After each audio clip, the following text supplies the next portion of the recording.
That may be the greatest catch I've ever seen in my life. Okay, we're going to try to not make this that long of a video, but I'm going to go through as many of my Dynasty running back rankings as I possibly can right now. Now, please let me give the disclaimer.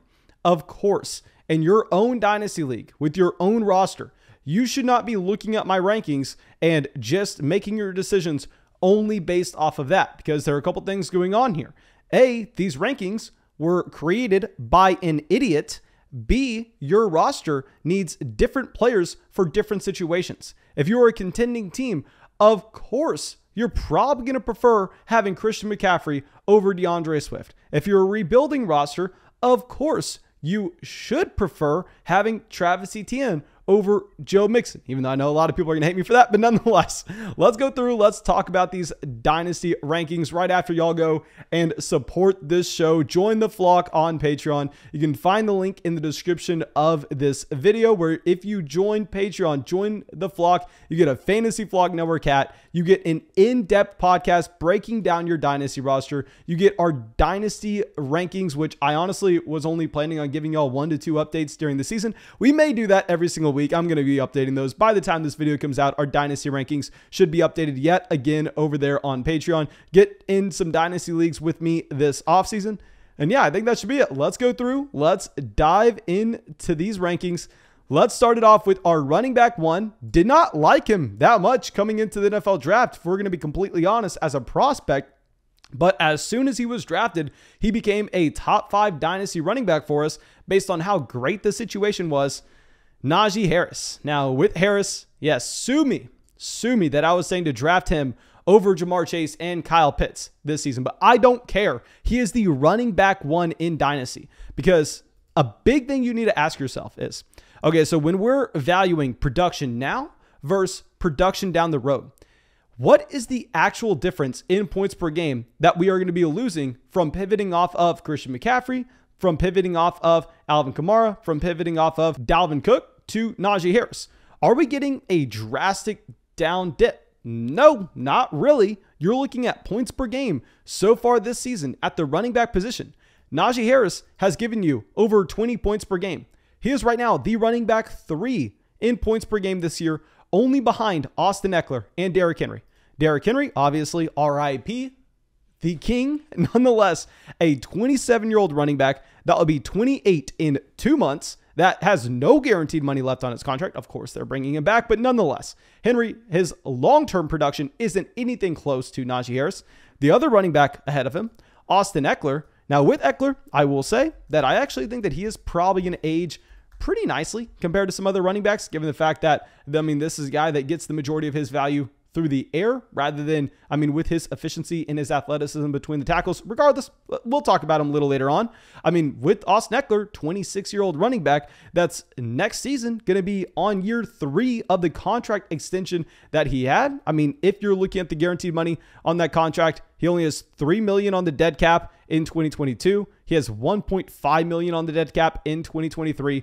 Najee Harris is the safest option in the long term out of these players. He's the most productive running back right now. I mean, he's getting there with his pure volume, and that is what we love chasing. You know, I'm all about chasing volume. He has had 128 carries so far this season. But more importantly, this is a running back with 49 targets out of the backfield. He has had 49 targets through 7 weeks. That is 7 targets a game. That is what you get from prime Alvin Kamara. I don't think we need to talk about it anymore. I mean, yes, he's 23 years old, definitely an older rookie running back, but when he has that rookie contract attached to him, he has the 5th-year option. This is a running back that's guaranteed 300-plus touches every single season for the next 5 years. Sign me up, Dynasty running back 1. And now our running back 2, this is a difficult call here. And I'm going to say we're going to have these players in the same tier. Thomas, can we make this a tier list video? I apologize. This is going to be a running back tier list video, but nonetheless, they're going to be in the same tier as Najee Harris. We're going to have them at running back 2 and 3, DeAndre Swift and Jonathan Taylor. Now, I will tell you that I can pretty much call this a toss-up in a full PPR format between these 2 running backs. I definitely want to be on the record in saying that Jonathan Taylor is a running back that you have to be viewing as a more talented option. You could make the argument that in 2 seasons from now, Jonathan Taylor is the most talented running back in the NFL. I would argue he's a better running back overall than Najee Harris, but the volume isn't there, so it doesn't really matter. Nonetheless, you're looking at Jonathan Taylor, and while their production has been neck and neck with DeAndre Swift so far this season, I just want to look at how the 2 situations may change for these 2 running backs going forward. And if you're looking at this Indianapolis Colts organization, I know it's crazy to say because obviously, historically, the Colts have been a significantly better franchise than what you've had with the Detroit Lions. But it looks like, I mean, this team will be giving up their first-round pick to the Philadelphia Eagles. We didn't know if it was going to be a first or a second, but unless you get a Carson Wentz injury sometime soon, they're going to be giving up that first-round pick. So if we're going to be talking about their long-term outlook at the quarterback position in particular, it's probably Carson Wentz. We are probably getting Carson Wentz in 2022 as well. And with Jonathan Taylor, a fantastic talent. But at the same time, I mean, compared to that volume that you're getting with a running back like Najee Harris, Jonathan Taylor has actually played an extra game. So keep in mind, the gap between these 2 running backs is actually drastically different. 121 carries, 25 targets compared to what we already said with Harris with, 128 carries with 1 less game and 49 targets. I mean, Jonathan Taylor not even getting to 20 carries a game. But in regards of him versus DeAndre Swift, why I actually think I want to have Swift at 2 is because I think this situation for DeAndre Swift can actually get significantly better, where both teams have young, talented offensive lines with elite stud pieces along them. But the difference is, if we're going to be looking at how you can see this improvement from the Detroit Lions, this Lions team has their own first-round pick. I know that, they have the Rams as well, and the Rams, obviously, they're not going to be getting a quarterback there. Maybe they add on a vertical element at the wide receiver position that can help just stretch this field, where DeAndre Swift isn't having to run into a box that has a safety brought down at all times because this offense has no speed on it whatsoever. But this Detroit Lions team so far this season is the only team of the year that is currently 0-8. So you're not guaranteed to get the number 1 pick overall and bring in the number 1 quarterback prospect, but you're going to get a top 5 pick. You're going to get a top quarterback coming in and being that significant upgrade from Jared Goff down the line. Both running backs had great profiles in that 2020 draft class. Both running backs, are extremely young. I just think that we probably prefer the guy that his situation is going to get better in the long term if they're producing at the same rate right now. I would say that Jonathan Taylor is a young, productive Ezekiel Elliott, and DeAndre Swift is a young, productive Alvin Kamara. Those would be the comparisons for these 2 running backs. You got the big-bodied guy that is the more talented traditional running back, and you also got the guy that's getting every target out of his backfield, also usage in the red zone, getting all the valuable touches in his offense. Let me know what you think in the comment section. I am going to be honest, this is one of the toughest spots in these rankings. Now, the last spot in that same tier, we are going to have Christian McCaffrey at running back 4. Now, with Christian McCaffrey at running back 4, obviously this is just strictly dependent on, are you a contending team? Because with CMC, we have to at least be paying him respect and knowing that Christian McCaffrey, based on what we have historically seen in 2019, 2018, and in 2020, that Christian McCaffrey is still the only running back in the NFL that has the ceiling to go out there and drop 29 points per game. And now with Christian McCaffrey, he's only 25 years old at the same time. So I know he's dealt with a multitude of injuries. I know that he was drafted back in 2017, so it feels like he's been in the NFL forever now. But he was 20 years old at the time the Carolina Panthers drafted him, so he's still extremely young. I'm definitely going to have him below these other options, however, because A, the injuries are beginning to stack up, and at some point, we have to admit that it may be a concern with Christian McCaffrey. And B, Christian McCaffrey, as we've already said, you want to be chasing the running backs on their rookie contracts.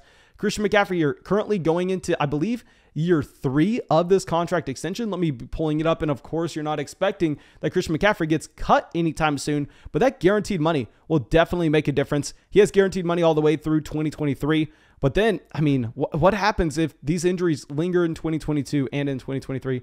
I think you kind of have to have CMC at running back 4 because he's a player that rebuilding teams simply shouldn't be trading for.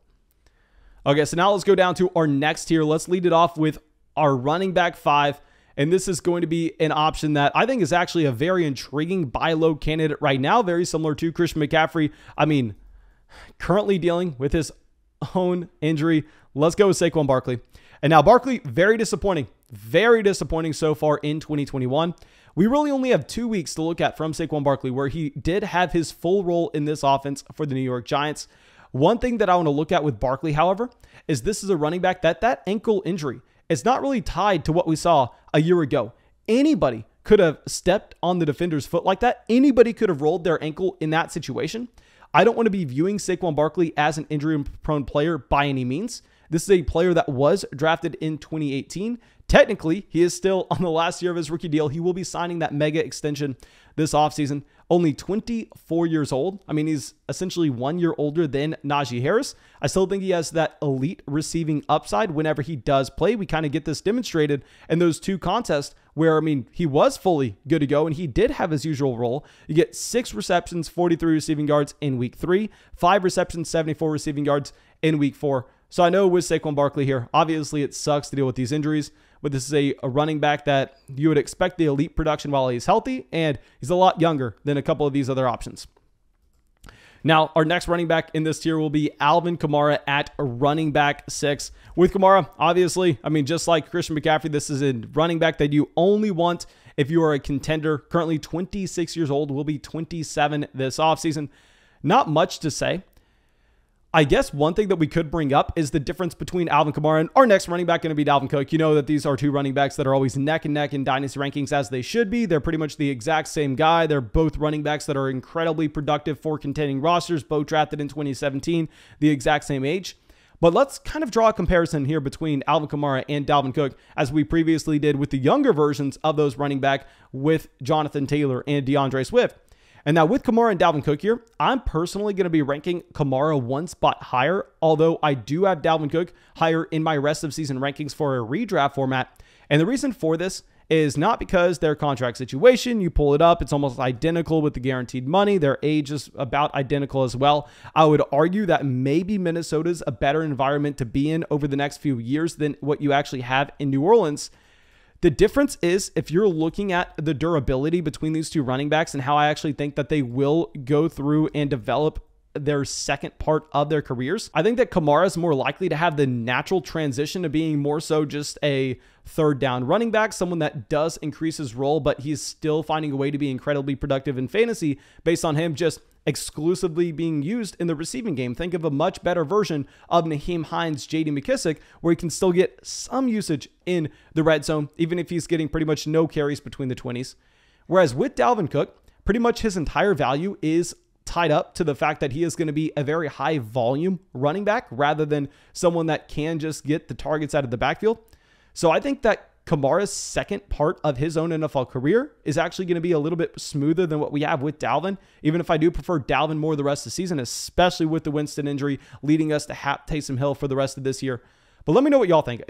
I could be just way overthinking it, just going with Kamara over Dalvin, given the fact that this is a running back that I think is going to be a little bit better with his old age. Now let's go to our next running back at running back 8. This is someone that y'all know we've been calling an overrated asset for a very long time in Dynasty. But let's go over and talk about Nick Chubb here. Now, this is going to be a big tier of these running backs that we have with some more productive veteran players. And with Chubb at running back 8, I mean, this is someone that we have to remember, drafted in that same class as Saquon Barkley. Yes, he does go through and he signs that contract extension this offseason. But with Nick Chubb, the issue is, and why we can't have him up there in that same tier of what you have with Dalvin and Kamara, is going back to the question that we had with Najee Harris at the beginning of the video. And that's asking, okay, so yes, we know that Chubb probably gives us more long-term value, but is there a significant difference with the points per game we should be expecting for the rest of the season with those contending rosters? And yes, the answer to that is there will be a significant difference with their points per game between Nick Chubb and what you have with Dalvin Cook as well as Alvin Kamara. For that reason, I do think we need to be putting Nick Chubb down here at running back 8, although he is only 25 years old. This is also a running back that if you're looking at his contract, it's very favorable for him to pretty much be locked into Cleveland until about 2024 at the same time. So we're going to have Chubb at 8. I mean, Kareem Hunt is signed for this next season as well, so you're going to be dealing with the committee next year. But I think that it's safe to say that Chubb is a good option for the contending rosters. Now, our next best running back for a rebuilding team, however, is going to be another rookie here. And let's go with Javonte Williams. Now with Javonte, I know that it's aggressive to have him as a top 10 running back. doesn't really matter in my opinion, just because this is a running back that if I was having to take a guess on how Dynasty ADP would shape up by the time we get to June, July, I would actually assume that Javonte's in a similar tier with Alvin Kamara and Dalvin Cook, as crazy as that sounds. I'd assume that Javonte Williams has a higher Dynasty average draft position than what you get with Nick Chubb this offseason. Javonte Williams was the youngest running back this past year's NFL draft. I mean, he has been very solid so far when he's gotten the ball in Denver. The issue is the fact that Melvin Gordon is just taking away too many touches from Javonte Williams. But you're looking at the fact that they trade up to get Javonte Williams with the top 40 picks. He profiles to be a 3-down workhorse running back. And also with Melvin Gordon, I mean, his last year in Denver will be this year unless he signs an extension. I mean, this is a running back that his last year under contract is 2021.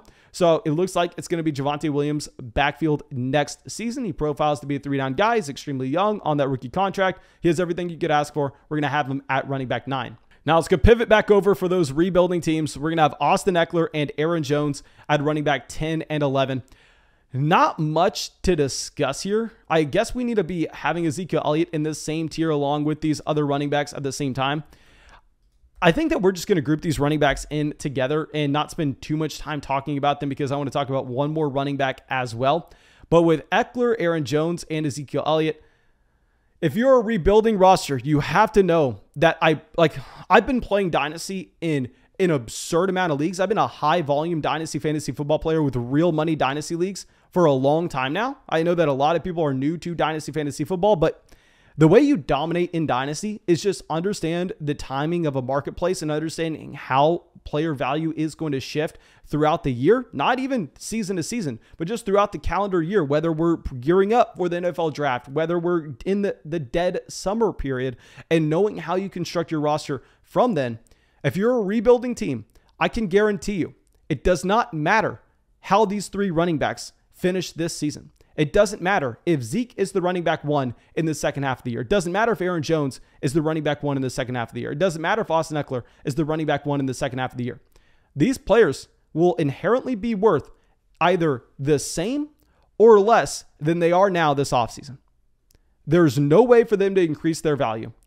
One of the only running backs that you have ever had be able to increase his Dynasty trade value at age 26, 27 years old was this past season with Derrick Henry. And Derrick Henry didn't go from being a 3rd-round Dynasty startup pick to all of a sudden being a 1st-round Dynasty startup pick because still people were looking at it going, okay, well, he's 27 years old. I mean, look at the contract, blah, blah, blah. They're still drafting him in the 3rd round because those are players that, whether you agree with it or not, from a Dynasty marketplace perspective, their value is capped out based on their age.